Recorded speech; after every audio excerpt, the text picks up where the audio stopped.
Okay. Well, good afternoon, everyone. We're going to go ahead and get started. Welcome to the meeting of the Wasatch Front Regional Council. Today is Thursday, January 22nd. This is our first council meeting of 2026.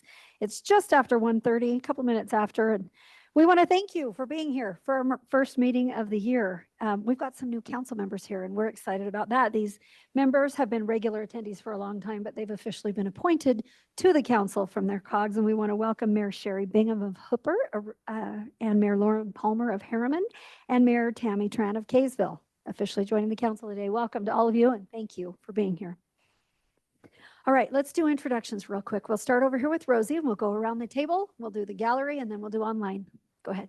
Rosie Hernandez, part of the admin team at Wasatch Front Regional Council.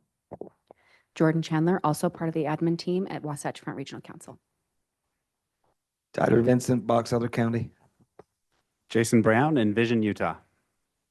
Sheree Wood, South Salt Lake Mayor. Dustin Gettle, Mayor, Midvale City. Monica Zoltansky, Sandy City Mayor.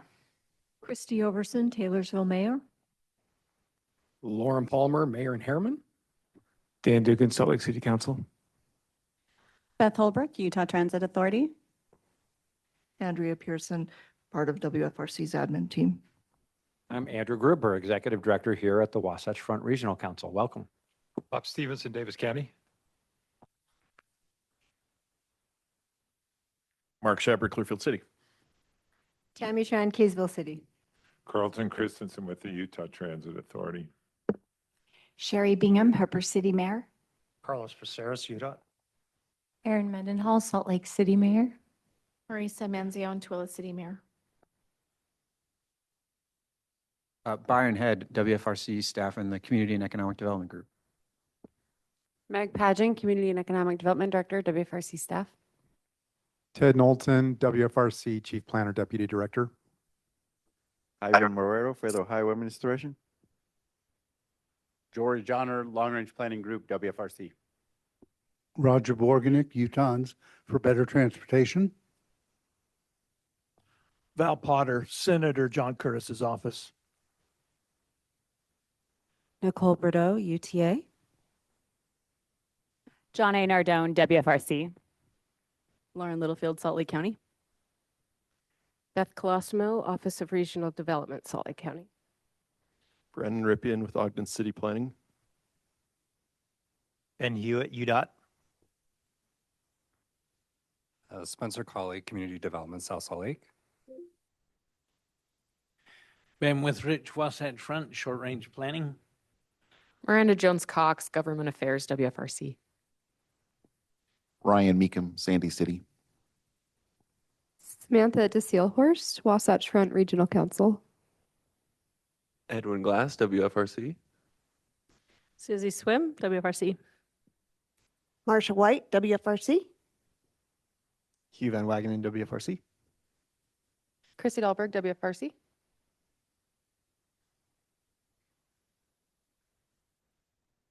Joy Petro, Layton City. Thank you. Let's go to online. I'm going to borrow Andrew's laptop because on my way here, all of my technology is a disaster. So I'm going back to get that fixed after. So I'm glad somebody else has access to anything at the moment. All right, then.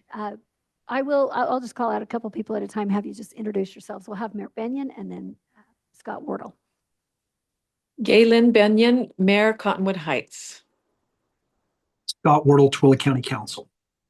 Thank you to both of you. All right, let's go Roger Burke, Mayor, and then Wilkinson. Roger Burke, Alta Mayor. Chad Wilkinson, Murray City. Thanks. Let's go to John Crofts and then Mayor Nadolski. John Crofts, Davis County Commissioner. Good afternoon, everyone. Ben Nadolski, Ogden City Mayor. Great. Thank you. Councilmember Stringham. Let's go to Mayor Hales. Councilmember Laurie Stringham, Salt Lake County. Zach Smallwood, Mayor Hales, and Kim Sorensen with Murray City. Hi, everyone. Hey, thank you. Okay, we're going to go down to Will Whetstone, and then Mayor Burton. Whetstone, West Valley City Council.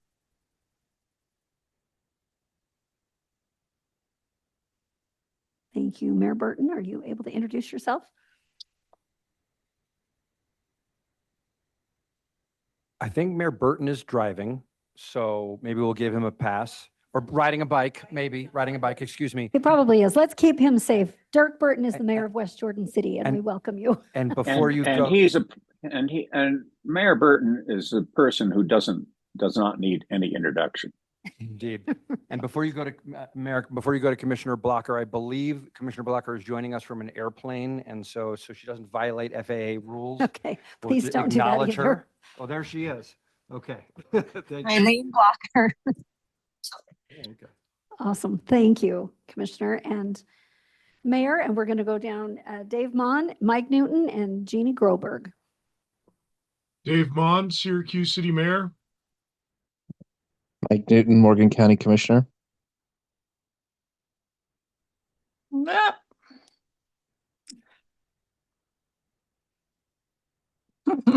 Jeannie Groberg, Fruit Heights City Mayor. And thank you. Madam Chair, I might note we have multiple other attendees, some from the public joining us. There's also several elected officials who, if they'll accept their invitation, we can promote them to be panelists, including Mayor Horrocks, Mayor Brems, Mayor Wampler. I just lost it. And I know Jay Fox. I saw Cameron Deal from the League of Cities and Towns walk in. And if I missed anybody, we offer you, Mayor Fotheringham. And if we missed any, I see Sophia DeCaro from GOPB. Welcome, Sophia, and several other friends and colleagues as well. We welcome all of you. Thank you so much for joining us. My name is Dawn Ramsey, and I'm the mayor of South Jordan City and also serve as chair of the Wasatch Front Regional Council this year. And appreciate all of you for being here. And now we're going to move along to, we have an action item, the minutes from our September, October, and November 2025, from our financial statements, and also the minutes from our WFRC meeting held October 23rd, 2025 have been sent out in draft form, and wondering if there's a motion to approve those or any amendments recommended. I'll make a motion that we approve them as written. All right, we have a motion. I just want to make sure the people who are taking those notes can see that, right? We've got Councilmember Stevenson, Mayor Shepherd. All right, any discussion? All right, all in favor of approving those draft minutes and the financial statements, please say aye. Aye. Aye. Any opposed? Those are approved unanimously. Thank you. Madam Chair, can I recognize Mayor Jackson? And then also I saw Commissioner Perry from Box Elder join us online as well. Great. Thank you. Thanks for being here. And some of our folks that are joining us are new to the office that they hold as well. And we congratulate you and welcome you in all the capacities that you're here now. Thank you. All right. We have an action item. It's part of the chair's report, but pursuant to WFRC's organizing documents, the WFRC chair makes appointments of WFRC members to the Regional Growth Committee, the Transportation Coordinating Committee, or TRANSCOM, Active Transportation Committee, the WFRC Budget Committee, Wasatch Front Economic Development District, and the Joint Policy Advisory Committee. Some appointments to these committees are also made by county councils of government in the region and several other entities. There's a lot of appointments, and we're all here appointed by somebody. And the chair, according to our documents, makes some of these appointments. A link to a membership document has been sent out to all of you.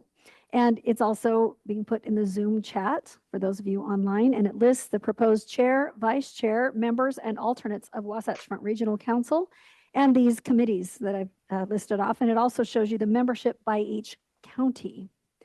The majority of the members are continuing in their service. However, any changes are highlighted in yellow on the 2026 side of the membership document. Please take a second to review that membership document for 2026 if you haven't already. And I want to highlight that Mayor Tammy Tran will be serving as chair of the Regional Growth Committee. And for the Wasatch Front Economic District, Commissioner Raylene Blocker will be the vice chair. And we also have a private sector co-chair who will be Mary Catherine Perry from the Salt Lake Chamber, working with Commissioner Gage Frower, who's continuing as chair. Pursuant to the WFRC bylaws, as WFRC chair, I am presenting the COG appointments and appointing the members, alternates, chairs, and vice chairs of the various committees reflected in the membership document that you have. These appointments would be effective immediately and would welcome any discussion by council members. I'm kind of hoping that nobody's like, we do not want that person, please, let's don't go there because these are all great people. But if anybody has any discussion, any thoughts you want to make, please. Madam Chair, I do have just a point of clarification, maybe for our new members. Just if you could discuss the difference between the voting members, the non-voting members, and the alternates. Yeah, I think that's great. Oh, Andrew looks like he is eager to take this, and I'm going to let him go for it. Maybe I'll just let you Go do it ahead, and you're see what you welcome to. say. It's okay. Would you? Well, I actually I am fairly well versed in this. You are I've done it indeed. for some time. That's Go why. ahead, as executive director, knock yourself out because you have Thank read you. these governing documents way Thank more you. times than Thank I you have. very much, Mayor Gettle. Thank you for asking that question. We have a lot of committees and a lot of positions. Rest assured, we keep all of this straight. But for your benefit, for each of our council and each of our committees, we have specific members that are voting members, and the requirements for that are established by our organizing documents, our articles of incorporation, our bylaws, and various other organizing documents. They establish how many members and who the voting members are. We also then have alternates for our council and for all of our committees. For our council, every member of every COG functions as an alternate. For our other committees, we have designated alternates from among the COGs. We also have various other appointments. So most of those folks I just described are local elected officials, mayors, county officials, et cetera. We also, pursuant to our organizing documents, have the ability to have appointments from other organizations, UDOT, UTA, the legislature, community organizations like Envision Utah, et cetera. And that's true for the council and then also for other organizations. I'll say to you what I said to everybody when I went around to all of your COGs over the past month, that if you're an elected official, we welcome your participation, whether you're a member or an alternate. And if and when we have votes where we have to actually count the votes, we track carefully voting members so that we can have clarity about that. Does that adequately address your question? Okay, and I'm happy at any point now or offline to have further dialogue or answer further questions about that. So Andrew, I have a question. So Councilmember Amy Winder Newton was unable to attend today and she asked me to attend in her stead. So as I'm an alternate member regularly, do I vote since I'm here in her behalf or not? I have two answers to that. The answer number one is yes, please.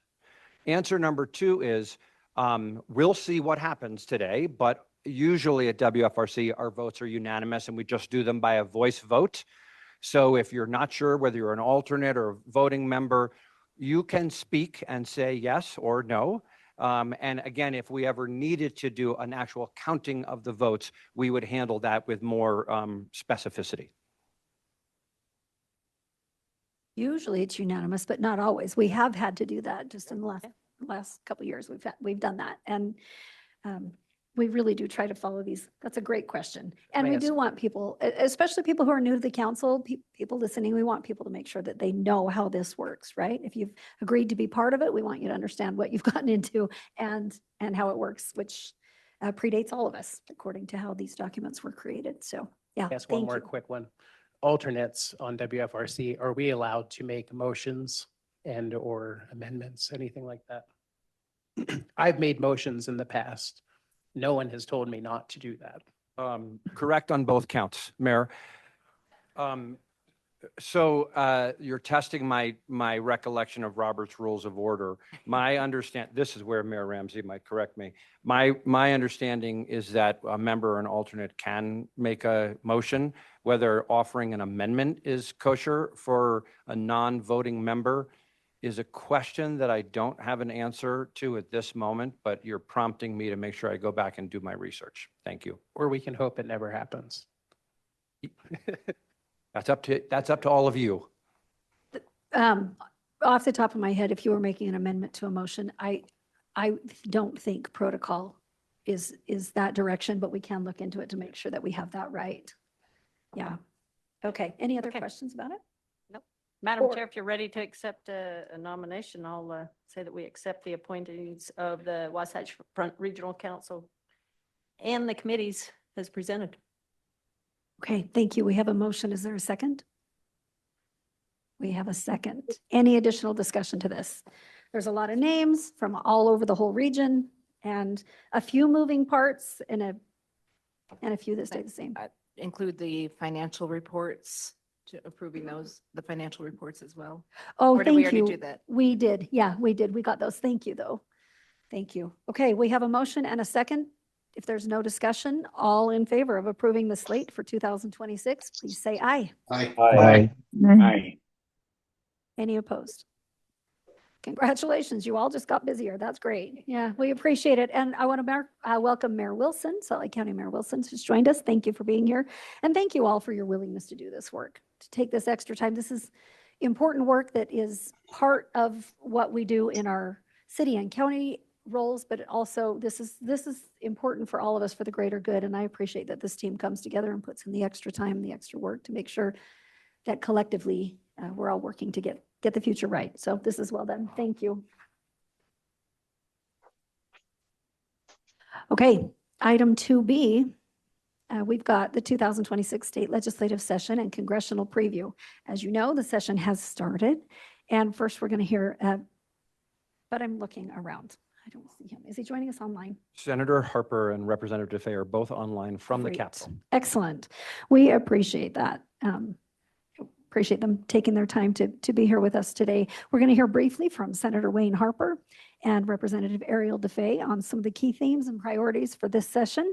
We appreciate their fitting in a few minutes from the Capitol, yeah. And just a note, Senator Harper chairs the Senate Transportation Committee at 2 o'clock. So we're going to move this along quickly and hear from him. And then we're going to turn to Miranda Jones-Cox, our very talented and capable, brilliant government affairs director here at Wasatch Front Regional Council. And she's going to give us more of an update on the session, issues that relate to our work. But we're going to turn to Senator Harper. The time is yours. Thank you for joining us. Oh, thank you, Mayor Ramsey, for having us. Yeah. As you know, it's day 3 of our 2026 annual general session. There's a lot of things that you can tell that are out there moving around. We've got more bills numbered than we've had in any other session. There's a lot of overlapping bills that are out there, especially in some of the education and tax arenas. There's a number of bills, not quite the record amount of bills for transportation, but you will see things that'll be done for improving transit, better funding of transit, taking care of some of our roads, and there's going to be a lot of stuff dealing with, education as always, federalism. I just encourage you to stay tuned because our budget is healthy, but with the tax cuts that came through the HR1 federal bill, there's a big impact to the state revenues, but there's still an appetite to go through and ability to probably fund most everything. We will fund all the critical things, but just stay tuned, stay involved, and I think Wasatch Front may have a weekly meeting or not. You can participate in that, but come up, get a hold of us, and let us know what your view is on a variety of issues that we're going to deal with. So welcome to the session. Thank you. We do indeed have a weekly meeting. We'll talk more about that, but everyone is welcome to join us. Who doesn't want to be at the Capitol at 8 a.m. on a Thursday? Just saying, it's the place to be, and we appreciate it. It would be better if it were a 7 a.m. meeting. Only serious people would come. I know. We're not going to take a vote on that right now. So, no, Senator, thank you so much. We appreciate you, and we know you've got a meeting to get to and look forward to working with you throughout this session. As always, thank you very much. Okay, Representative Ariel DeFay, I believe she's also with us. Yes, I can see you there. Hello, thank you for having me. Good to see you all. Had I known that there were so many 7 a.m. meetings during the session, I may have reconsidered running for this position. So I am a proponent of the 8 a.m. meeting. I can do 8 a.m. So thank you for the opportunity. Legislative priorities, top of mind, as all of you know, is cost of living for Utah families. That's something we'll be looking at. We'll be looking at taxes, property taxes specifically, but that is really number one for us. And then as far as WFRC legislation probably impacting you, there will be quite a few bills addressing public infrastructure districts. And they are coming from a bunch of different places. So that's something to keep an eye on. As far as economic development, there will be a lot of conversations, and maybe you're aware of that. That will be happening. From transportation, I reached out to Chairman of the Transportation Committee, Chairman Kay Christofferson. He said, I have nothing to report. He said, we're here, we're organized, we're ready to fund transportation to the best of our ability. So, and I agree with that sentiment. Utah is committed to transit and to trails, roads, all of the above. So we will continue to do the best we can to fund those in any way and support you in the best way that we can. We appreciate the relationship that we have with you and for all the information and insights that you give to us. And just want to say that we will keep working for Utah families. Senator Harper mentioned education. That will dominate conversations. The judiciary will dominate conversations. So I think, you know, like I mentioned, the PID conversation, there will be a few infrastructure conversations, but I think that we will have more in other areas. And really, when we're not touching your area, the better, right? We're not messing too much with policy, and so we'll keep moving forward. Oh, I did want to mention housing. We are looking at some bills on how can the state partner with cities to increase infrastructure to unlock more housing. So that is something that will be discussed and conversations that we'll be having as well. Thank you so much. We appreciate you. Thank you for your time. Thanks for being part of this with us, and we wish you the best over the next 42 days. Thanks so much. Good luck. Okay, thank you. Bye. Okay, we're going to turn to Miranda now. Thank you, Mayor. And thank you, Senator Harper and Representative DeFay. We appreciate them, their time, both on WFRC Council as well as their time up on the Hill, and appreciate them joining us, sharing a little bit of a preview of what we can expect this session. As Senator Harper mentioned, we're in day 3, and things are moving quickly. I'm going to share just a really high-level view of what we can anticipate this session. Some was already shared with what Representative and Senator shared, so I won't belabor some of those points. Jordan, I'll have you. Okay. Oh, it is delayed. Sorry about that, everyone. So as a reminder, WFRC plays a role up on Capitol Hill. Andrew and I are up there on the Hill during the session, representing our priorities here at WFRC. Reminder, priorities are to provide technical expertise to our lawmakers, and also to support bills, policies, funding that support Utah's Unified Transportation Plan and the Wasatch Choice Vision. So anything that we're doing up on the Hill is in support of those priorities. I'll note, and as Representative DeFay mentioned, some of the priorities this session, the priorities that the body has mentioned include cost of living and affordability. You're hearing this, and we're seeing this in a lot of the bills that will be introduced. I'll also note that the legislature has noted they are doing a 5% across the board budget cutting exercise. We're starting to see some of these cuts emerge in various areas of the budget. More on that in a second.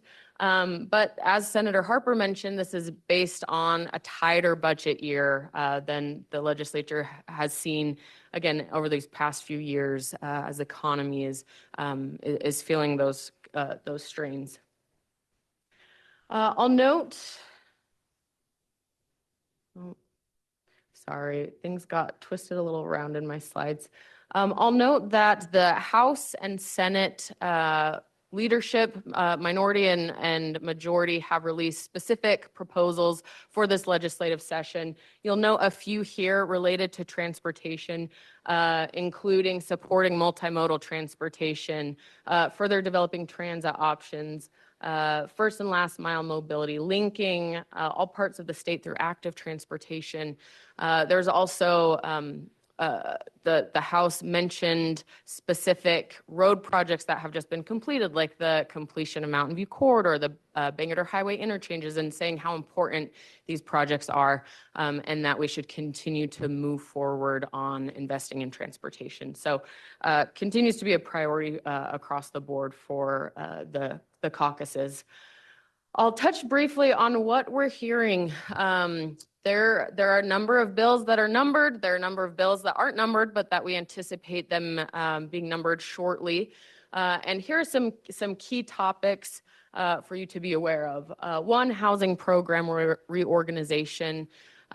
This one may not be a new concept to you all.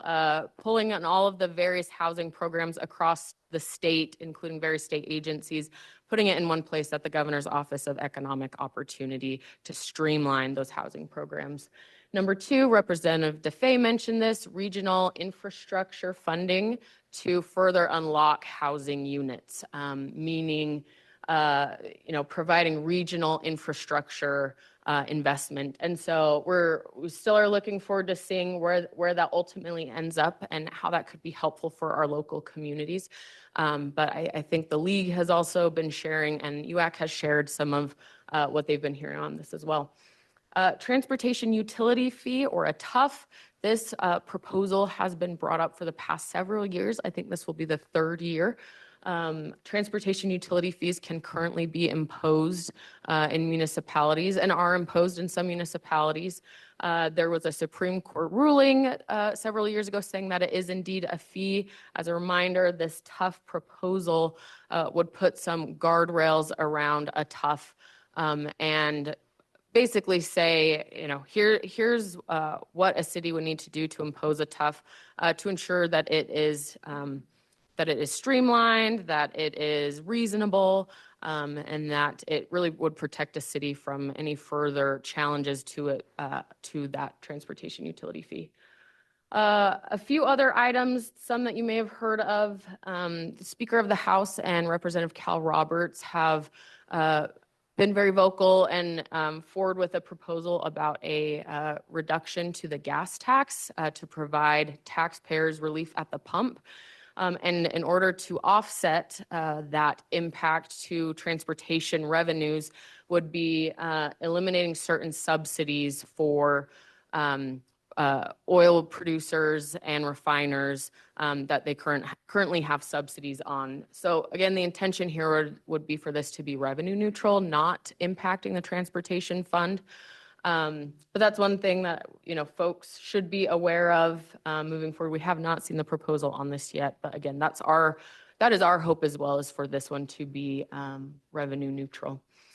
Local administrative advisor funding. The local administrative advisor program houses an LAA staff person in each of Utah's 7 AOGs to provide technical assistance to smaller cities throughout our region, throughout the state, that do not have technical staff or support, city managers, et cetera, to provide them the support that they need to run their city. And so our LAA advisor, Madison, over there, has been helping a number of our small communities over the past, several years now.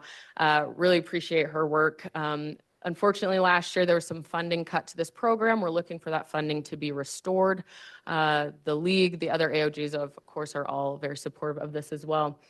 Lastly, I'll note that there's, and I mentioned the 5% cuts across the board, there are technical assistance programs like the LAA program that would see potential further cuts under that 5% cut exercise. Some funding to UDOT for technical assistance. Again, that would see some program reductions. And so again, some things that we're watching, keeping an eye on initially heading into the session, and we'll work with our legislators to ensure that these programs continue to see the support that they need. Miranda, let me just jump in real quick and note about the local administrative advisor. Councilman Wardle will remember this. I was at the Tooele COG the other night, and Madison was there, and I turned around to introduce her to make sure everybody knew who she was.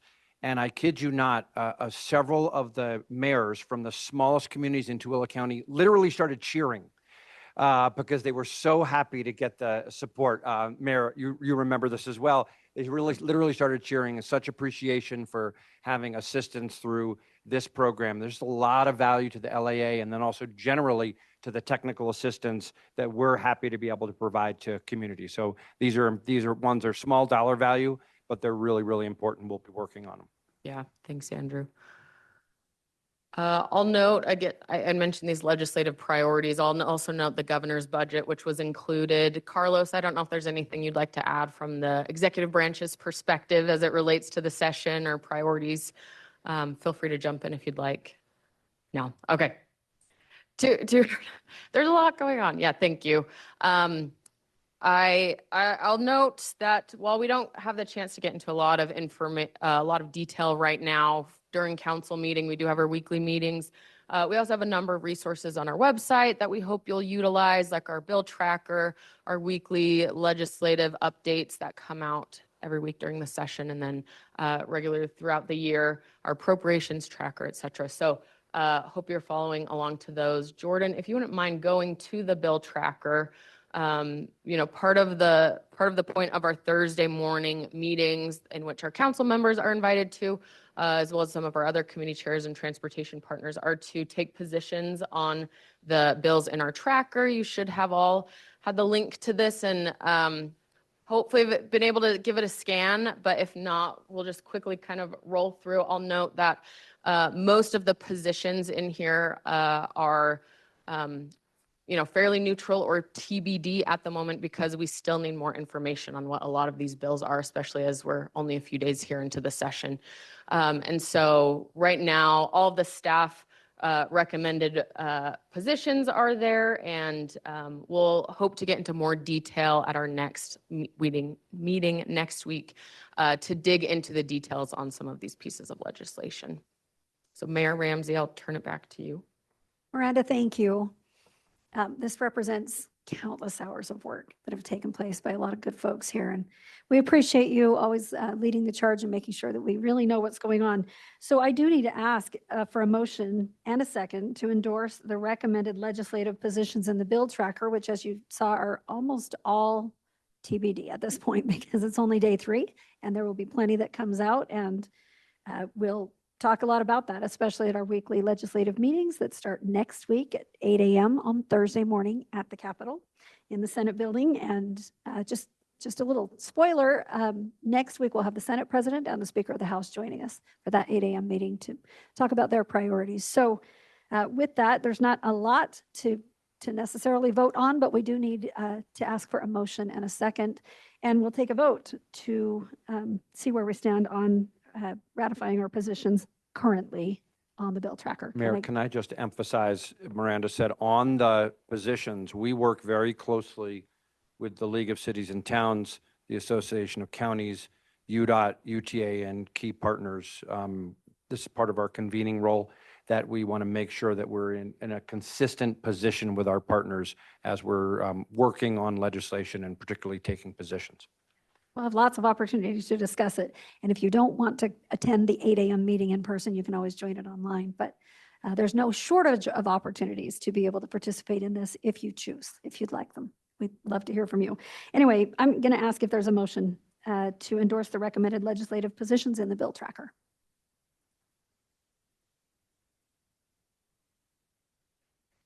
Okay, motion by Mayor Zoltansky with a second by Mayor Tran. Any discussion to the bill tracker? Bill tracker light at this point. Great. Okay. All in favor, please say aye. Aye. Aye. Aye. Any opposed? Okay. Thank you for that. Miranda, thank you. We appreciate it. And good luck to you the next 42 days too. All right. Next, we have our public comment period. This is where we love the chance to hear from you. Anyone who'd like to address the council, we invite you to come up to the microphone. Please give us your name and your information for the record. And everyone gets 2 minutes to share whatever you'd like. If you'd like to speak, the time is now yours.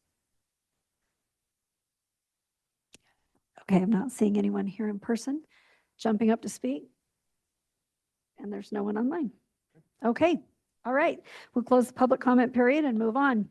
Item 4, we've got an update from the Regional Growth Committee. It was a great meeting this last week and a lot of good things happened. We're going to turn to the brand new for the last 20 minutes, Chair of the Regional Growth Committee, Mayor Tammy Tran, who was with us at our meeting last week. She participated in that meeting and turned to Mayor Tran to talk about one of the key items that was the criteria that WFRC uses to phase projects into the regional transportation plan. She's going to talk about that.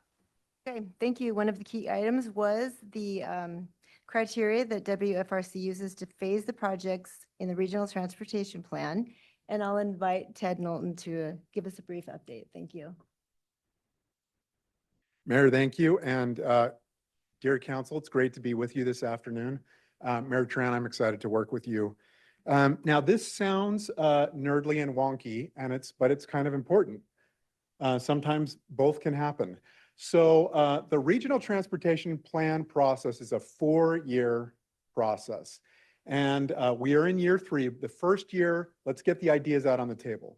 The second year, let's figure out what's the package of projects that we need and the desired land use that fits as well our region. It's kind of the package of the Wasatch Choice Vision. Year 3, and we're not totally done with that preferred scenario stage. Year 3, let's prioritize the projects. I'll spend a minute on that. And then the next year is adopting the plan.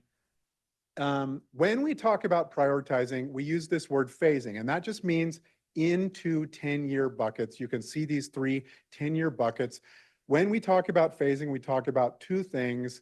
When is a project needed? And also, when do we think we might be able to fund it? The idea with criteria is not that the criteria makes the decision for us, but rather it's an input. It helps give us information about the benefits we might get from different projects. But we also take feedback from communities and from transportation partners as well. So this is a decision support tool. And when we develop criteria, we tie them to council-adopted goals. Here are a handful of the relevant Wasatch Choice goals that relate to criteria: livable and healthy communities, access to economic and educational opportunities, how many things can we get to in a reasonable amount of time, manageable and reliable traffic conditions, safe, user-friendly streets, fiscally efficient communities and infrastructure, and quality transportation choices. So we take these broad goals, we have broken them into, working with our partners and our technical advisors, including planners and engineers, into statements that can be measured and applied to individual projects. What we did at the Regional Growth Committee is we got the committee's feedback. This is an example of just one, focusing on roadways, the ranking of how they ranked these statements, which I will not read. I just want to note, something can be at the bottom of that list, and it doesn't mean they said it was unimportant. They just said that it ranks lower. You follow me? I will just highlight the top 3 on this slide. Feedback from Regional Growth Committee in our meeting just last week. Number 1, does a project improve safety? Number 2, does that project help us have both manageable and reliable traffic conditions? And number 3, does it help us get to a lot of things? That's not just how much speed we get from a project, but how it helps connect homes and destinations, including Wasatch Choice Centers, those kinds of things that coordinate land use with transportation.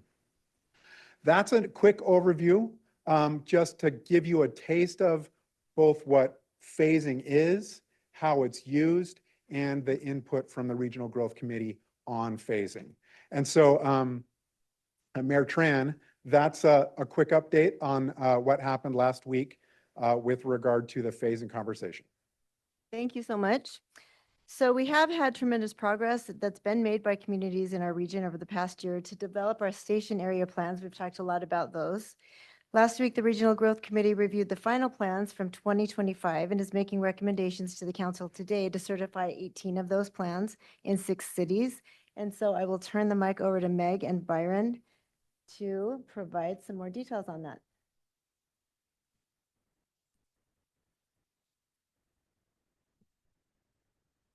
Thank you, Mayor Tran. Okay, we have a whole bunch of station area plans for you to consider certifying today. But before we get into that, I want to recognize a milestone with you all. 2025 has ended. That was our first big deadline for station area planning. And looking back at 2022, when we began this work, that feels crazy that I'm standing here saying that deadline has passed, but here we are. And so I want to recognize some of the great work that's been done, celebrate a little, and then I'll pass it on and we'll certify the remaining plans that were adopted in 2025. So if you're new to our council, what we've been working on is called station area planning. Out of the 2022 legislative session, this was required of communities with a rail or bus rapid transit station. Many of your cities were working on this already. You already recognized that those transit stations were really key to your future. And some of your communities got started in 2022. So we've been working over the last few years with 22 cities in our Wasatch Front Regional Council area, a few in MAG as well, on this station area planning work. This is our progress so far. So we have 80 certified station area plans already. Today, we're going to consider 18 more. And there's a few in the works still. Now, not all station area plans were due at the end of 2025, but the bulk of them were. So cities that have lots of transit stations get a little bit of extra time to work on those over the coming years. Like you. Yes, you're one of the transit-rich communities, yes. Okay, so you've seen a lot of numbers move to the end of this. I want to throw it back to the first time we showed you this progress chart in 2022. This was in October of the first year that we were working on this. You'll see that little one there being considered October 2022. That was Farmington. We had already been working with Farmington on a wonderful station area plan, so they were ripe and ready to go once it was required. And you see all of the work to be done on the left side of this chart. We've turned those into numbers on the right for the most part. So we're really moving along in this work. We're really proud to have worked with 22 of your communities on this. I want to recognize just some of the impact. So in those station area plans that have been adopted already, including those that you're going to consider for certification today, there's been 108,700 new homes planned. So this is a ton of housing supply. It has a potential to really make an impact on our housing situation along the Wasatch Front. And these aren't just new homes anywhere. These are new homes in areas that are really well located to have access to the rest of the region via multiple modes of transportation. So this is a huge win for our region.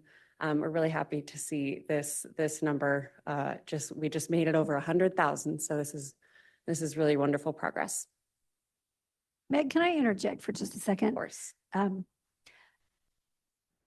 We really should take a minute to think about what's been done. I'm just going to do something off the cuff. Can you raise your hand if your city has had to do a station area plan or multiple station area plans? Think about how much work that's been. An immense amount of work, and our staffs have worked so hard, and it's been a lot, and there's a lot of data and a lot of analysis and a lot done. And Wasatch Front Regional Council, if you're on the staff here and you've had anything to do with helping us certify these station area plans and create them, will you raise your hand? Yeah, they've got a small team helping all of us and providing such experienced and professional expertise. This really is a big deal. So I just thank you. I am looking forward to these. 18 is no small thing. To hear about 18 more today and to be able to reach this milestone and get these done. I remember when Farmington came in, because I remember the mayor said, we've been working really hard on this, and it's been difficult. We've got a lot of folks who have this motto, keep the farm in Farmington, and we're trying to help expand that vision a little bit and understand how we can grow in the right way. And to look at where we are now, it's a big deal. And I want to say thank you to all of you here and to all of your teams that have worked hard to make this happen. This is a good thing. And so congratulations. Thank you, Mayor. One thing I want to acknowledge is that of those 108,000 housing units, all of that supply, there's a wide variety of different types of housing product. There are station area plans, certainly, that are making lots of room for density, for what will likely be apartments or maybe even condos, especially right around those stations. And then these station area plans cover quite a bit of area. So many of them also have townhomes planned, different small lot, single family, or even duplex type housing products that would be allowed. And so this is all kinds of different housing coming to our market, creating opportunities for home ownership For example, in Draper, they have several stations. In total, there's about 4,000 units planned around Draper stations. But one of those stations, the town center, is really focused on home ownership. So it has 800 of those units, and there'll be product types that lend themselves to creating a neighborhood where there's lots of opportunities to own homes. So all of these plans are different. They all contain different types of housing, but there's quite a variety of housing within that big number. Lastly, I just want to thank all of your cities. You know, this was a requirement. This came from a legislative session, and your cities really jumped in with 2 feet. We have had and are having a lot of fun working with you on this. Every single plan is different, and the context is so important. And so, you know, you could flip through these plans, and no two are the same. This is a photo from an Ogden workshop for one of their station area plans. And I just want to say, you know, we've touched 22 cities with this work, but the public and the stakeholders in each of these station areas have been deeply involved. And so this work has had a really broad reach just to all these people in our communities that really care about the future of our transit station neighborhoods. Okay. So that's some celebration of how far we've come in this work. Here's what you're going to consider for certification today. So here are the 6 cities that have plans in front of you. I'm going to pass it to Byron Head to walk us through these. Thanks, Megan. Hello, Council.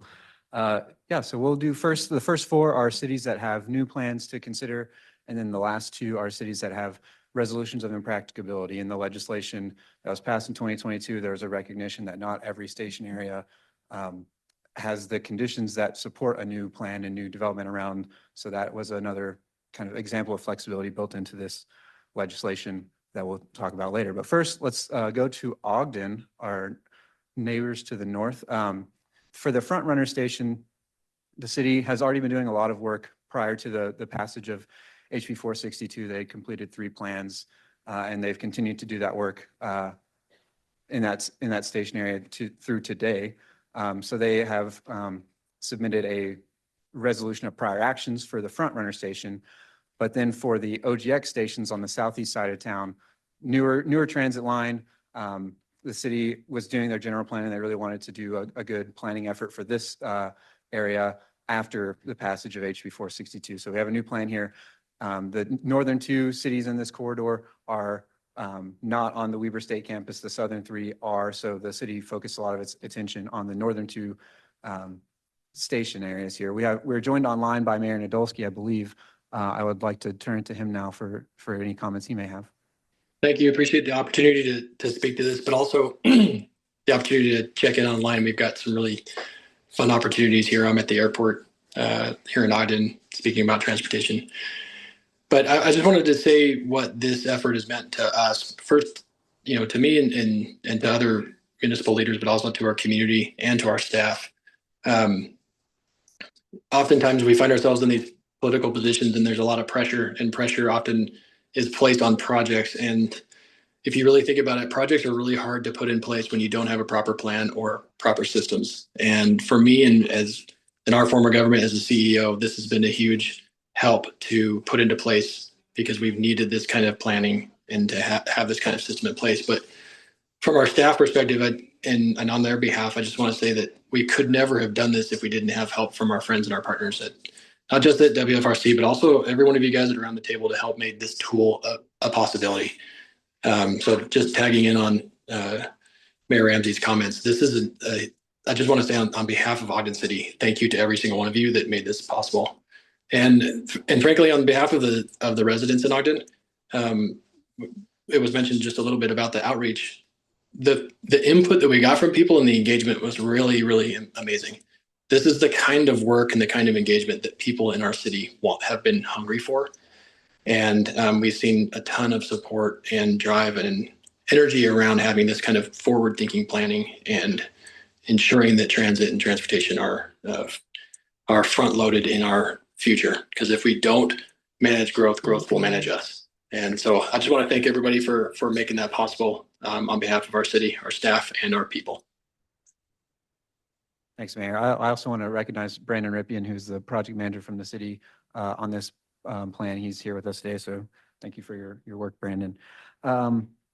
Next up, moving to the south, we have a joint plan between South Salt Lake and Mill Creek for 2 station areas on the main trunk line of the tracks, the Meadowbrook and the Mill Creek stations. We are joined by Mayor Wood from South Salt Lake. I'll turn it to her now for her comments. Thank you. Would just like to thank Mill Creek for working together with us for our Meadowbrook station. It was very informative to do these 2 stations together.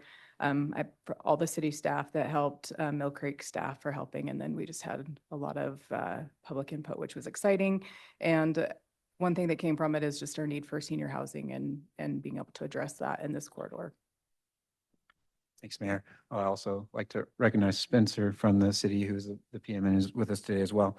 And now moving to the south for the other part of this station area, we have the Mill Creek portion of Mill Creek and Meadowbrook track station. So Mayor Jackson. I want to echo, it was great to work with South Salt Lake.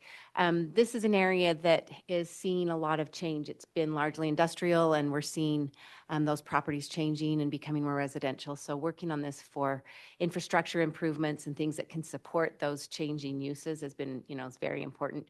We're also excited about the potential for green space and parks, because as you know, if people are there, they need to be able to get outside and enjoy that green space. So we're looking forward to the opportunities and things that come with this station area plan. Thank you, Mayor. All right, next up, moving even further south, we have the Murray for the Fashion Place West and Midvale Fort Union track stations. This is an update to a plan that the city had completed prior to the passage of HB 462. They wanted to take another bite at the apple with the planning funding that was made available through that bill. And so this station area calls for up to over 7,000 new homes, which is a great number. We are joined online, I believe, by Mayor Hales, so I'll turn it to him now. Thank you so much. We appreciate it. We, as the other mayors, are grateful for all of you, WFRC and Byron. Thank you for all your help that you've done, and your staff, and Andrew, and just everyone. Everyone, thank you so much. And it's been a lot of involvements. It's a long process. And we're just excited to hopefully get this done. So for Murray, this is a plan is about the underperforming area of the west of the Fashion Place Mall. It's high potential areas finally working better for the people who live, work, and shop here. We have a track station, as most of you know, right there, and strong job access, and a regional mall, the Fashion Place Mall.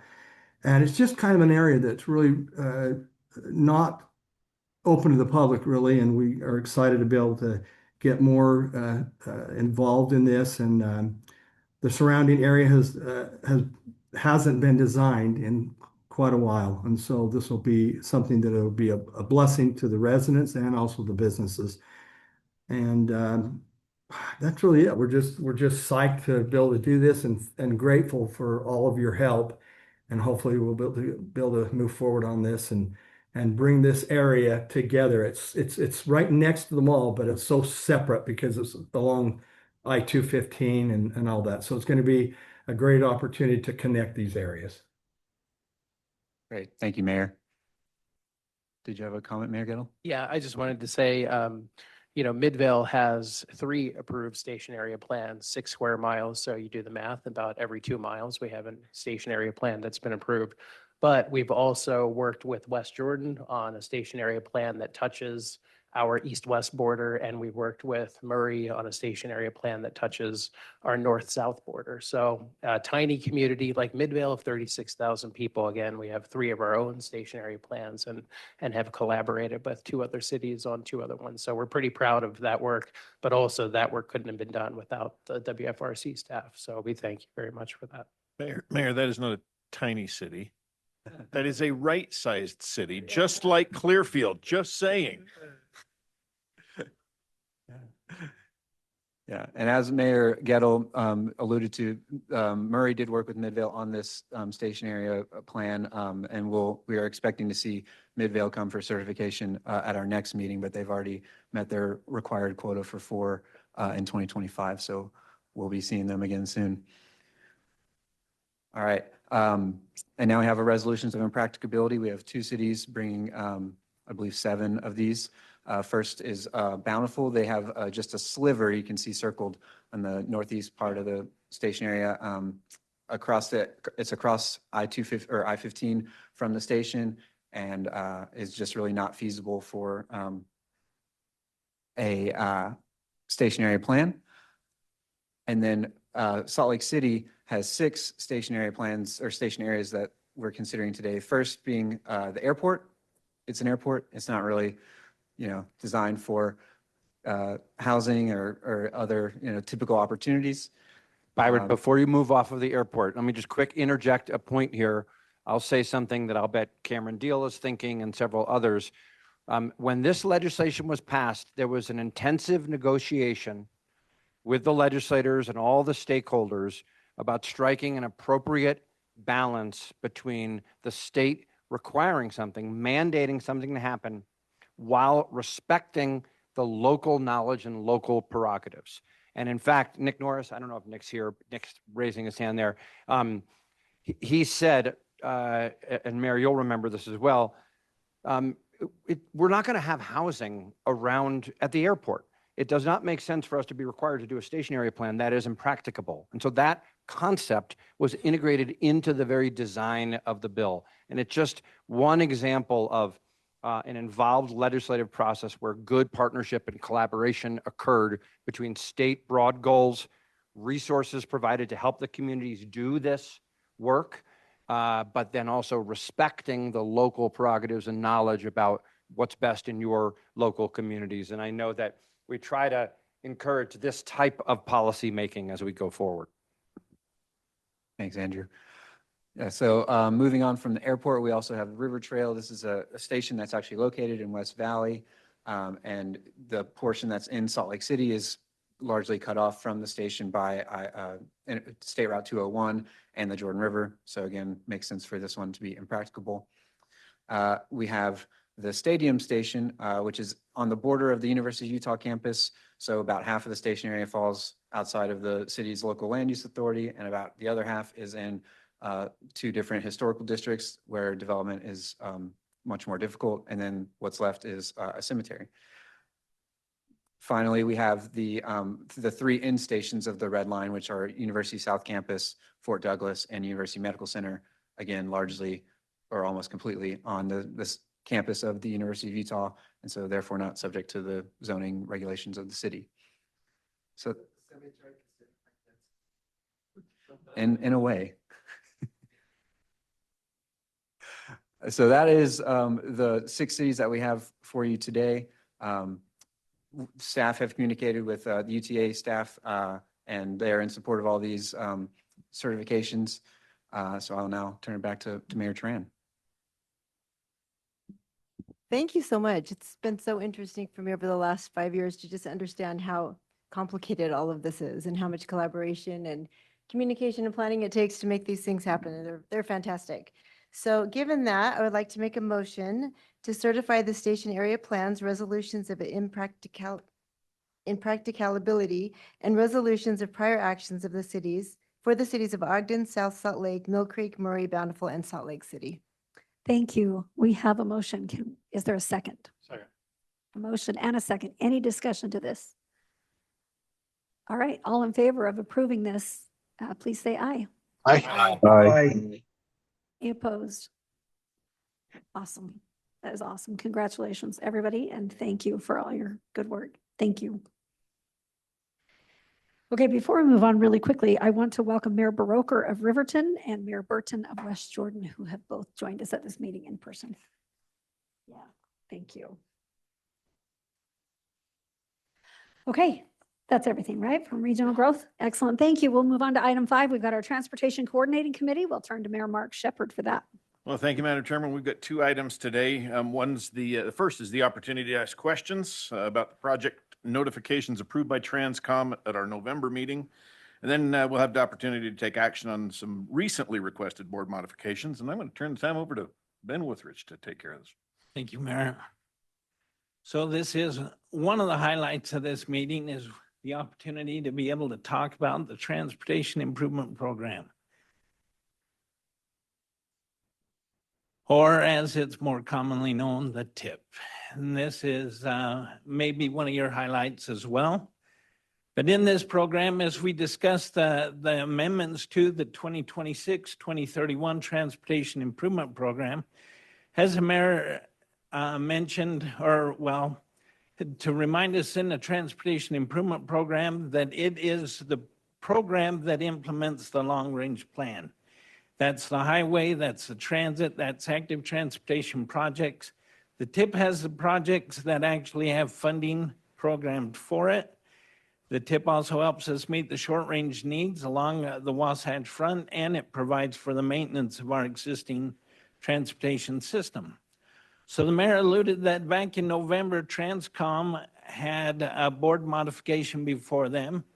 That information is included in your meeting materials, and we'll review that real quickly, and then we have a board modification for your review and approval. So in your meeting materials is a copy of two different tables that identify the projects that Transcom reviewed and approved, and that signed resolution is in the packet. This is an information item. If there's any questions, we'd be happy to answer them. Okay, thank you, Mayor. So then the board modification that's before you today, there's also two tables that identifies 4 projects that are before you, and we'll review those projects fairly quickly. From our first table here, we have 3 projects. The first table, or the first project, is a project in Davis County. This is a project on US 89. It is a project that is runs between I-15 and the 273, or State Route 273. That's the Cherry Hills overpass there. This project is a pavement preservation treatment.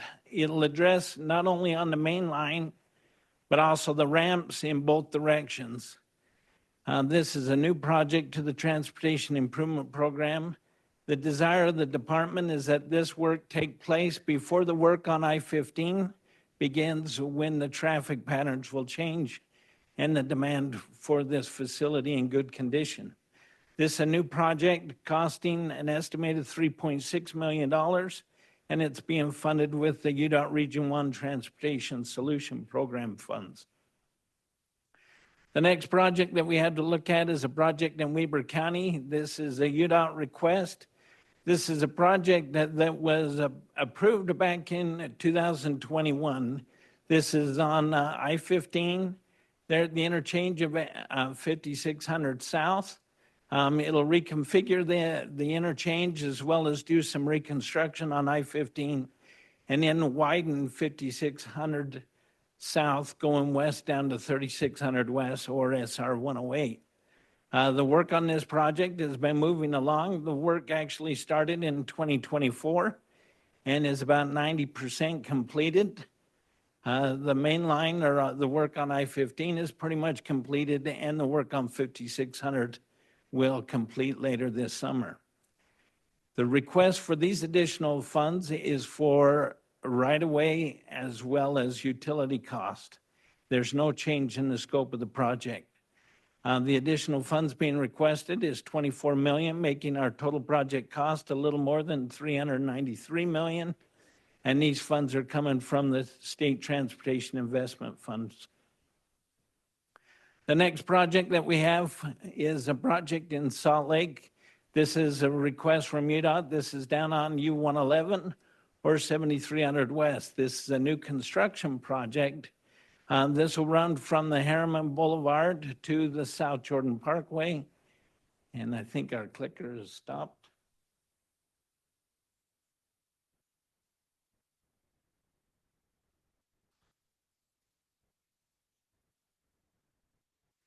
So this project here is to realign and then have new construction that'll go from the South Jordan down to the Harriman Boulevard. This project environmental document was completed for a 5-lane section, 2 travel lanes in each direction with a center turn lane. However, with the uncertainty of the bidding environment at the time, the initial scope put out for bid was for a 3-lane facility. The bids came in very favorable, and the department is requesting that we add, or that the scope changed to enable that the 5-lane facility move forward, 2 travel lanes in each direction. Yes, Mayor. Will the old Bacchus Highway continue to exist and this will be in addition to that, or will it replace it? It will continue to exist, yes. Thank you. So there's no additional funds to this project. The project's estimated to cost $52 million plus. And this is on for the board modification because of the scope change. That brings us to the last table. And that identifies one project, and this is for the statewide UDOT Utah Trail Network. Some of you may recall, well, none of you recall, but you're all aware of when the road system began in Utah. Over the many years, there's been a lot of work and a lot of coordination between local jurisdictions, the state, and local citizens. I'd like to meet the one who is still around. But with that same effort is the desire to identify or to create a Utah Trail Network. And this particular project that's being amended for the TIP is for concept estimate support during the 2026 year. And what this will do is help identify the cost estimates on the concepts that are submitted. So this is a new project to the TIP. This project is estimated to cost $245,000, and this funding comes from the statewide transportation investment funds. This is all the projects before you for this board modification. Are there any questions for Ben? Ben, on the concept estimate, is that the same thing that we would call a feasibility study? What's involved in a concept estimate? It seems like a really cheap price for a statewide plan. That's an excellent question, Mayor. And Ben?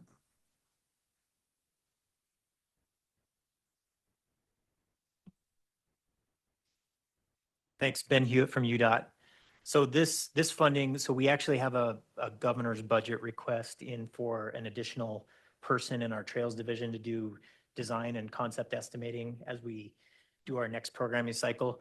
This funding is a bridge to, if that gets through the legislature, that full-time person would be able to do that. So this would be like hiring consultant support to help us with those designs and concept estimates for those, to develop the costs for the stuff that we're going to program in this next cycle. So you're saying it wouldn't be completed per se with the 245, but UDOT might not be coming back to this body for the additional funding if the governor's request is approved. Got it. Thanks. Thank you, Mayor. I actually had a similar question, so I appreciate that clarity. Thank you. Because that looks like a great deal. Like, wow, it's great. Yeah, thank you. Yeah, $24 million for a little bit of acquisition up in Roy, or $240,000. Yeah, that's a screaming deal. Okay, if there's no other questions for Ben, I'd appreciate it, Ben. I would move that we approve the modifications to the 2026-2031 Transportation Improvement Plan. Okay, we have a motion by Mayor Shepherd and a second by Mayor Petro. Any additional discussion to this? Okay, seeing none, all in favor, please say aye. Aye. Aye. Any opposed? Okay, that concludes our report. I'm thrilled that that Thank you. passed. That's good news, right? Oh, man, it's been a long time coming, that project between Harriman and South Jordan with the realignment of U-111, the additional alignment, that new alignment. I mean, that's been in the works for so long. And to be able to take that back to 5 instead of the 3 that it was never meant to be is good news. So yeah, well done, everyone. That's great. Thank you.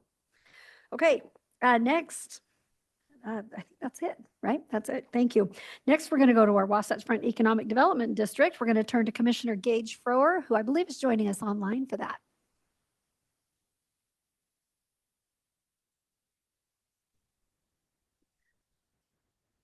Yeah, I'm in another meeting, so I'm going to have Marcia present the update if she would. Okay, Commissioner, thank you. Marcia White here with WFRC. we'll turn to you. I don't know if you even knew you were doing that, but you are very good at what you do. So we're going to turn to Marcia.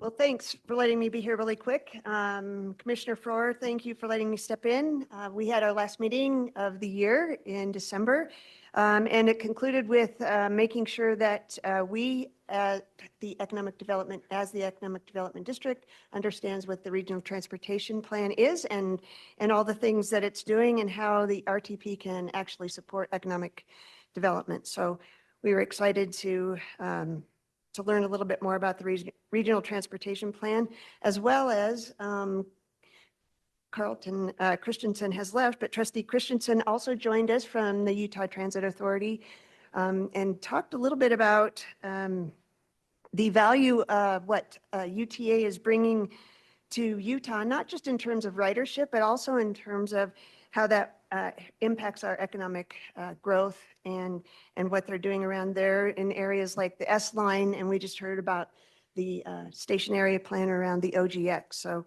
we were excited for that. And then Mayor Ramsey, you noted earlier that we are also going through a mix-up, if you will, with new mayors and elected officials and a few new members of our committee as well. And so we look forward to the upcoming year. And Mayor Zoltansky, thank you for joining as well. So thank you.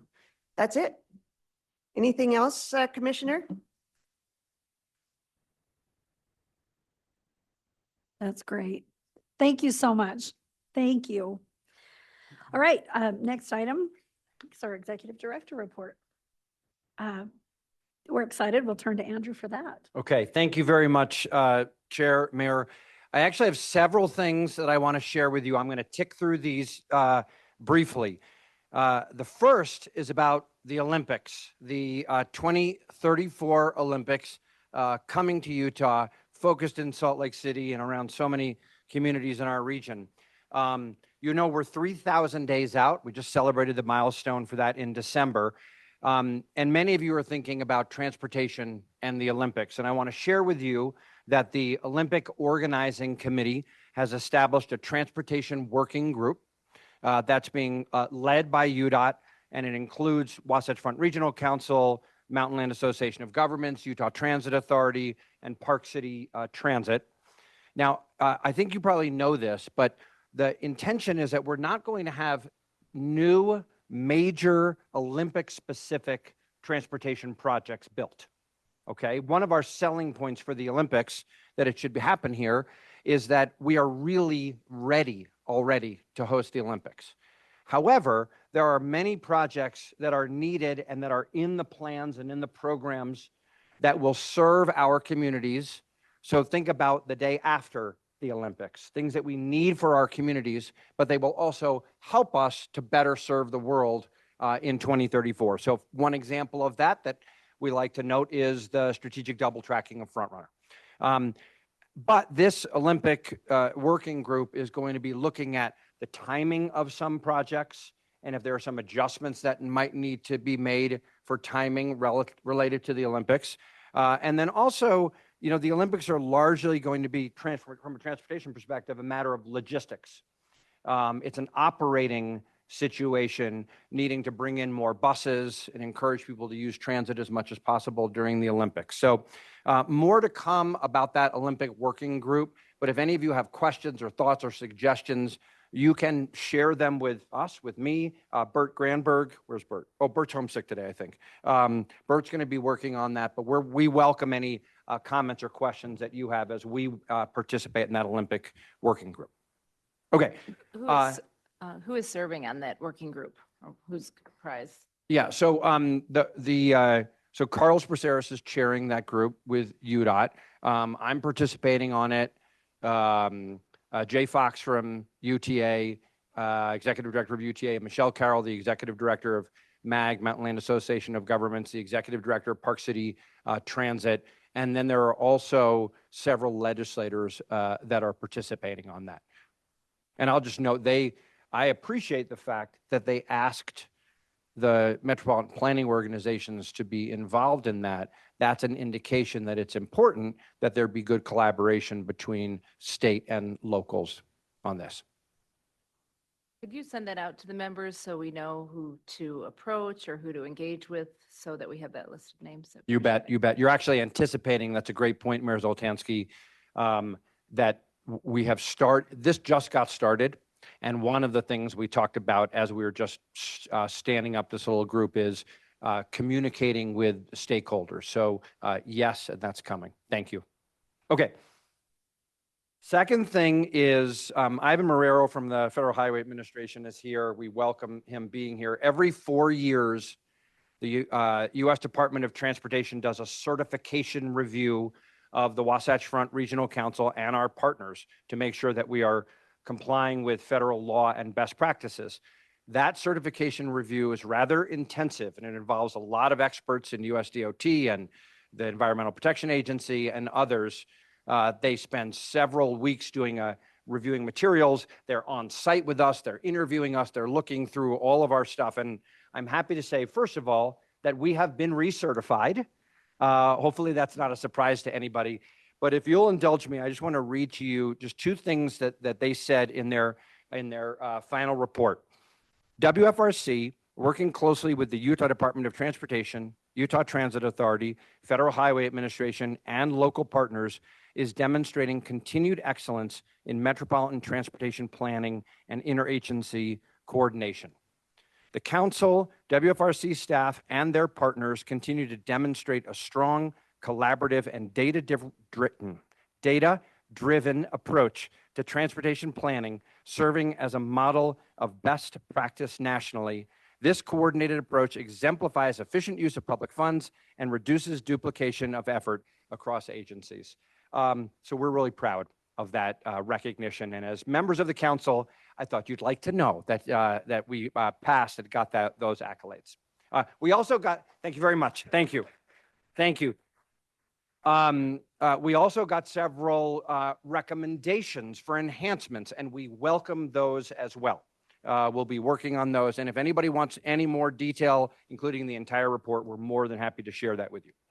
Okay, next thing. Some of you who have been with us for a while will remember the old offices out on Jimmy Doolittle Drive at the International Center, where if you were going to come to a meeting at WFRC to talk about multimodal transportation and land use transportation coordination, you had no choice but to drive a long distance out to essentially, kind of like a warehouse office district. We moved here. Or you could ride a bicycle. Or you could ride your bicycle, which sometimes we did, which you did? You did? Yes. Okay, there, terrific. yes. No surprise. Again, nobody's surprised. And then you're almost in Wendover. Thank you. Thank you, Commissioner. So there were some advantages, true. We moved into this office 7 years ago, focusing on convenience of access for all of you, from folks from all over the region, by driving, by transit, by biking, by walking, and also being in a mixed-use, vibrant community here on the west side of Salt Lake. Our lease is up in 3 years. And we believed, and we consulted with our WFRC Budget Committee about this, that staying in this building, in this location, was the right thing for WFRC. So I'm happy to report to you that we were able to have a great dialogue and negotiation with we don't own this, we lease this. So with our landlord, and extend our lease for another 10 years. And we were able, so there's an inflator clause built into the annual rent. We were able to negotiate that down, cut it in half to only 1.5%, so below the inflation rate. And also the tenant improvements allowance that we got to do the build out, that concludes at 10 years. So for the remaining 10 years, we will not have to pay the tenant improvements allowance. So we're going to have and I see Marion out there, I'm looking to make sure I'm saying this right. We're going to have a 25% decrease in our annual lease payments for the 10-year remainder of our lease term. So good offices, good economic deal. So I wanted to report that to all of you. And thanks to the Budget Committee for working with us. Mayor Wilson. I think Mayor Mendenhall will share that you got a really good deal, because once we get downtown revitalized across the way, this is going to be the hottest area. And it's great now, especially with the new hotel. Yep. But this will be the place. So it's great. I completely agree with that. And I'll give a shout out to our landlord, Randy Shumway. Some of you know Randy through other interests, but his company, formerly Cicero, now MGT, they own this building, and he and they have been really terrific to work with in this. So yes, thank you very much. And if you haven't been to the Asher Adams Hotel, it's so great. Refurbished old train station. You have to go. Anyway, I won't go into my whole story about how I was the first person to do lots of things in that hotel. That sounded weird. No. Moving on. Okay, I want to do one more thing. Well, actually, I have two more things. We got spicy last week at Regional Growth Committee. Let me do one of my favorite. I want to do one of my favorite. Anytime I have today, back to Andrew.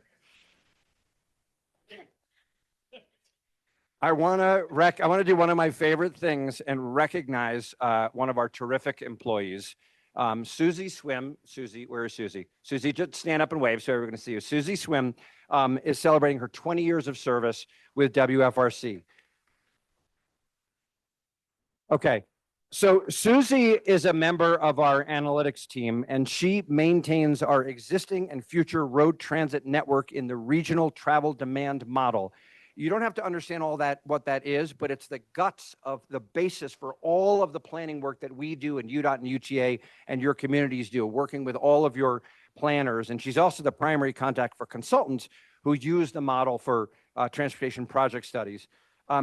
Susie is one of these great employees. We've got a lot of them, but she's not looking for attention or for accolades. She's just doing good work day in and day out and serving our community. And she's also just beloved by everybody on our staff because she's just a consummate team player. So Susie, thank you so much for your 20 years. We really appreciate it. She's also an amazing nature photographer if you want to check that out. Okay, now the last thing I want to do is, where's Janae? Janae, I'm going to give Janae a minute to share with you our newly refurbished WFRC website. Janae, give us a quick tour, please. Hey, hopefully this is not new to you guys because you guys are on our website all the time, but that was a bit of a joke. But we have a new website. And it has a new design, new organization, and you see on the homepage, we have Ogden here. If you scroll down, a lot of the key products that we produce together, our Wasatch Choice Vision is available, Transportation Improvement Program, Regional Transportation Plan, Unified Plan. And then really hope that you guys can tap in, when your staff can tap into these hopefully more accessible ways that we can help, right? Noting our capital funding, technical assistance, and our maps and data are all readily there, and we hope you and your staff can tap into those more easily. Also, another thing I'm going to highlight is our committee and council pages. We always had those, and last year we made a change of making sure that your guys' faces, for transparency and accessibility to the public, your guys' faces were always there, but we have now added photos of all of our committee members, and so you will find here, meetings, very accessible, and agendas, past and future meetings. You'll also see the voting, the chair, and everyone's photo. So this is the council committee, but you can also see this now for all the committees have this same kind of transparency and accessibility. Here you can also access our technical advisory committees. So everyone is there and everyone is accessible. That also links back to your pages where your bio and additional information is available. So if anyone has any concerns about how we get our work done. Janae, let me quickly interject. Of course, if you were looking at the screen, you saw that there are some members still on there who are no longer on our committees. We were waiting until today when the new rosters were adopted. We will update those. And if you, we'll give you the opportunity, if you want to give us your latest photo, we're happy to use that as well. Yes, we will go look at your photos, but you have a preference for a certain one, please pass that along to Rosie, and we will get that up on the site. And I just wanted to say that a good website is always evolving. Ours is. So if you look at this and you have ideas or some feedback, please send that to me. It's always evolving. And we want to continue this to be an invitation for you and your staff, our partners, and the public to understand how we work and how we can work together. Thank you. Right, we're still in my report. Okay, Madam Chair, that concludes my report. Thank you. Thank you. Thank you. And the new website is great. If you haven't checked it out, check it out. It's great. Thank you so much. Okay, a very quick question before we wrap up. Just tossing this out there. We are wondering how many of you might have interest on in a field trip. So some of the ideas that we were thinking about, the airport is fantastic. And when you go to the airport, our new airport, amazing. But you get through security and you go to your gate. There's a lot more to the new airport than maybe you see if you're just hopping on a plane. And kind of a behind the scenes, about how awesome the airport is, tour is an idea. Stadler Rail. The UDOT Traffic Ops Center. These are just ideas that we came up with here, but we'd love to hear from you. The B Stadium and what a center looks like there, and then have like a WFRC night at the game. Is this the kind of thing that anybody would have interest in? Do you want us to look at putting together a field trip or two, or no? I'm seeing a lot of head nods. We're thinking whatever you want us to think. We want to know what you want us to do. So Mayor Petro's suggesting maybe quarterly, we see if we could organize one, whether we do it. I know Andrea's like, excuse me, but Jenny, we can then go have dinner at your house. Is that what the thought was? Sure, I'll invite you all over. Happy That's, to. I mean, Yeah, and then we'll go up to your place, Bob. We'll do a revolving dinner, right? I love the idea. I would say we're such a big group that some will go, some can't. But to do that is awesome, I think. it will be whoever can come and chooses to come. And if you're, we're not going to be able to doodle poll probably every one of our schedules, or it will never happen. But if that's of interest, we'll start working on it. We haven't put any effort much really into it yet because we wanted to see what you thought, but also would like to hear other ideas. There's a lot of things across the region that we would like to look at. That would be awesome. Okay, but the Hill Air Force Base one. Hill Air Force Base is a I got to do possibility. that with the National League of Cities, and Mayor Shepherd set that up, and it was fantastic. Yes, I think, just trust me, that's a yes. It's a good one. So if you guys are open to that, we'll just start working on it and keep you posted. Is that it looks like that's a yes. Okay. Mayor Bennion, did you have a comment? You're muted, Mayor.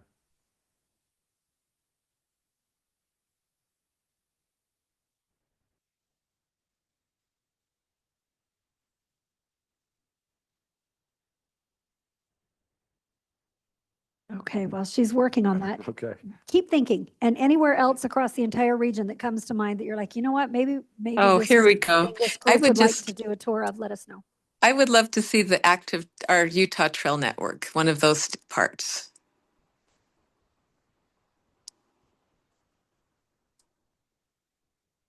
Okay, an active transportation tour. Got it. Thank you. Okay. Yes, please.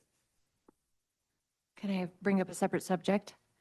Just wanted to remind you all that you're all invited to the watch party, which is a week from tomorrow, if you can believe it. I'm sorry, it's not a week from tomorrow. It's 2 weeks from tomorrow. It's on February 6th. It's down between City Hall and Library Square. It is free. If you're a mayor, you've received an invitation. If you're anyone, you can come to it. Like, it's for everyone. It's for the whole state. It will be open for what we're not supposed to use any Olympic words related to it because of sponsorship issues. So it's the watch party. There is a major athletic competition, which we will be watching. There will be live entertainment from 5 to 7 p.m. The primetime broadcast, I'm talking about opening night, Friday the 6th. The primetime broadcast is from 7 to 10. There's food trucks and live music and performances and warming areas, and it's family friendly, and it will be broadcasting every day of the Olympics. And then we'll take a break and it will broadcast every day of the Paralympics as well. And something I've learned as host committee's chair, subcommittee with the OCOG, is that just a little training for us all. Whenever we say Olympics, we should also always say Paralympics. So it's Olympics and Paralympics. We are going to host them both. And I hope to see you on the opening watch party of some fantastic global athletic event for free, or anytime you can come on down. You have an invite in your email box. Thanks.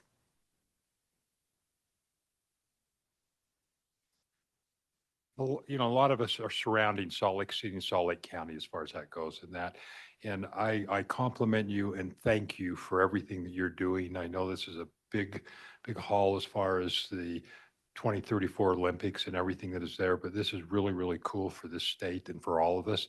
And I thank you and I thank Jenny for the things that you guys are doing, you know, right there in the downtown Salt Lake and all that. It is cool and thank you. And I will try to stay alive that long so I can see it. Gosh, too, so. 2 weeks, Bob. Please hang in there. Oh, you mean 2034. I just want to say, we as cities are everything outside of the official fence. I don't get to control anything inside of the IOC, USOPC footprint. None of us really particularly do. Kind of like we don't really control the airport once we hand it over to the TSA in a lot of ways. But how our residents get to experience the games between now and 2034 and beyond is totally up to us. So I hope there's more watch party events for LA 28, French Alps 2030, and all of the games after we host as well. So I'll just say I attended the announcement party at Washington Square when the announcement was made, and Salt Lake City did a great job hosting that in the middle of the night. I was down there at 3 a.m. It was a lot of fun. Me too. That was Yeah, awesome. I remember that. I had one item. Madam Chair, we had an earthquake this morning. I was just curious to see, since we're all assembled from so many different areas, show of hands, who felt it this morning, if anybody? I didn't feel it, but I got a text just a quick minute after that from relatives in Davis County that felt it. And I had 5 things fall. I don't have that many things on the counter, on any counters, on any surfaces that could fall off. 5 things fell off and hit the floor. So while I didn't see it, there was evidence of it clear at my house. Yeah, it's interesting to see how different areas, even in my own city, were, they had mentioned they'd felt it and experienced it. I definitely did. And You felt it? right You could feel away, it? you know, it puts you into overdrive about logistics, about transportation, structures, infrastructures. And so in this role, it's so different than anything else that I've done, but I've learned a lot from this, working at this group and other areas in leadership about how important it is to have people at the ready and that ready response. But yeah, I was just curious to see who'd experienced it this morning. Thanks for sharing. Thank you. For those who aren't aware, some people look like they're not sure. It was a 4.7 magnitude, 30 kilometers south of Evanston, Wyoming, and was felt as far south as Sandy and Draper and South Jordan. And so, okay, I didn't even know that. I was just reading the comments of how far people said they could feel it. But in Davis County, it rattled my daughter's house. It's just a good reminder. It kind of resets how important emergency planning is, how important your resource placement is, because you go to all the what ifs. What if it were a bigger one? And in 2020, it was 5.7 magnitude and we had structural damage. But I understand from the 911, there were no calls reporting damage or injury or anything. I don't know, Mayor Wilson, have you heard anything, any other reports?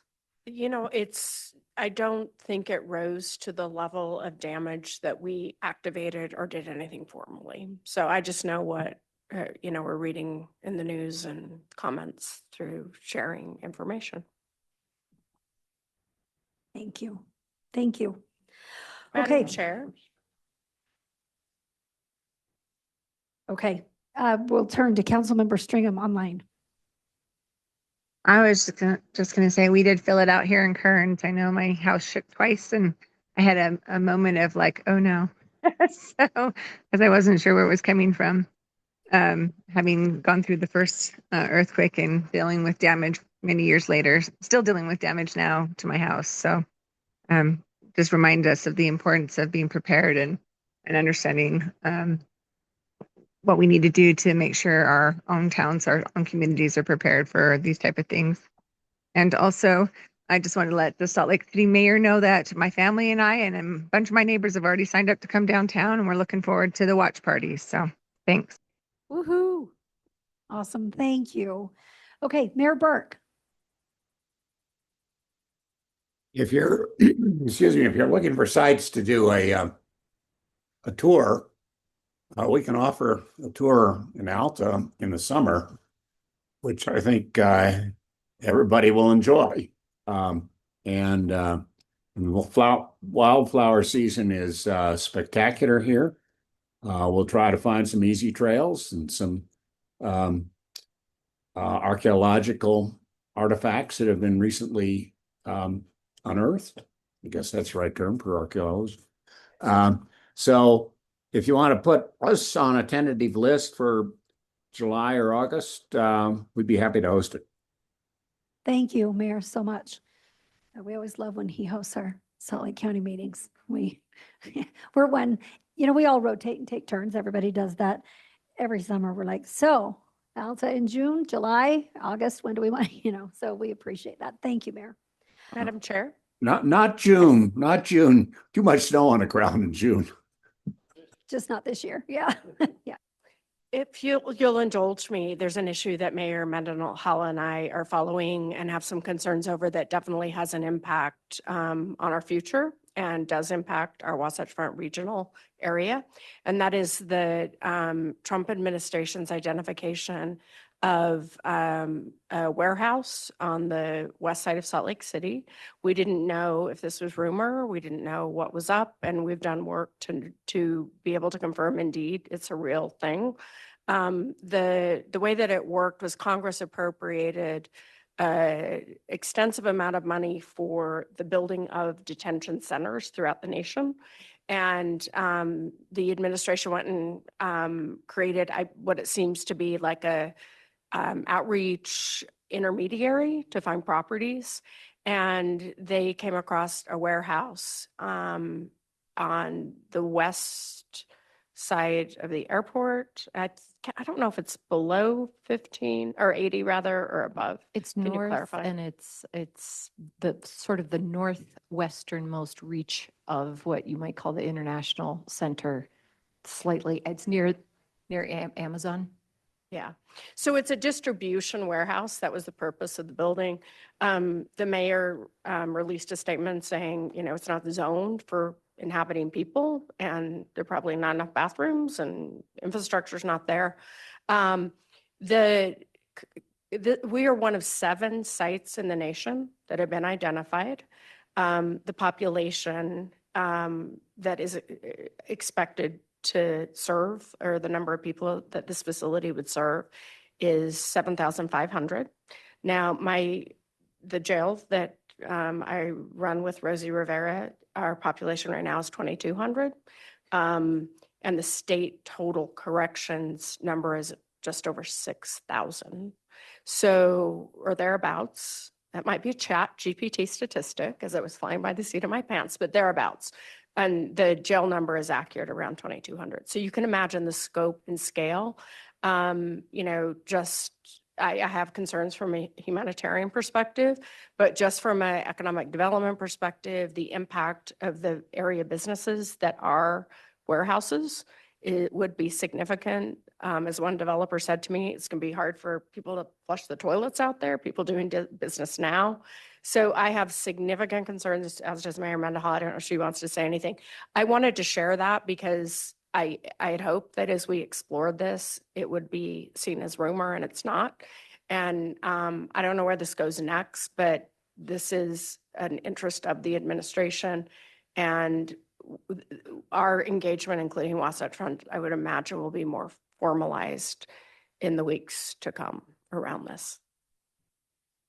I will add simply that it's not the zoning that's the main issue, although it is absolutely an issue. It's that area is topographically lower, so gravity does not pull the sewage.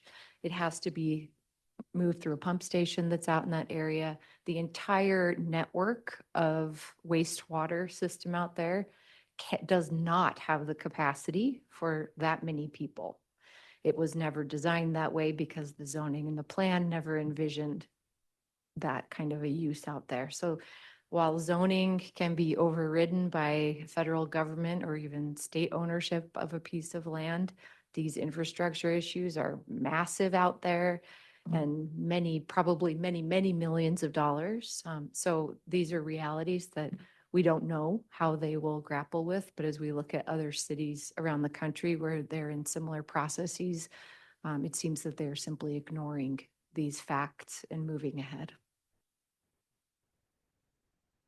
Thank you for bringing that to our attention. I think we're all just barely starting to hear anything about it. And so appreciate hearing that from you too. And yeah, I'm sure we'll have more conversations about this. Probably everybody will. Yeah, in one way or another. Thank you. Yeah, thanks. Okay, I'm going to move to item 7. It's our last item. So it's an overview of Utah's Open and Public Meeting Act, which all of you have done. This is nobody's first rodeo. So, excuse me, as part of WFRC's compliance with annual training requirements, we include a link on the agenda to the brief video for the Utah Public and Open Meetings Act in the initial council meeting email. So you can find it there. If you've already watched the video, thank you for completing this requirement. For those who have not yet had a chance to see it, we're going to send the link again in the council follow-up email next week. Please take the time to watch it to make sure WFRC remains compliant with what we're required to do. And then just calendar note, the next council meeting is Thursday, March 26th, 2026. We do have a couple of upcoming events. WFRC 101, it's a webinar. It's a virtual orientation. And we've seen a lot of new elected turnover, across the region this last year in local government space. There's a lot of folks. Invite them to this, to watch this and to learn more about what it is we even do and why. And WFRC 101 webinar, virtual orientation on February 26th at 1:30. And then our weekly legislative update meetings start next Thursday at 8 a.m. at the Capitol and the Senate building. If there is nothing else, I will ask for a motion to adjourn. All right, all in favor, please say aye. Thank you, friends. Thanks, everybody.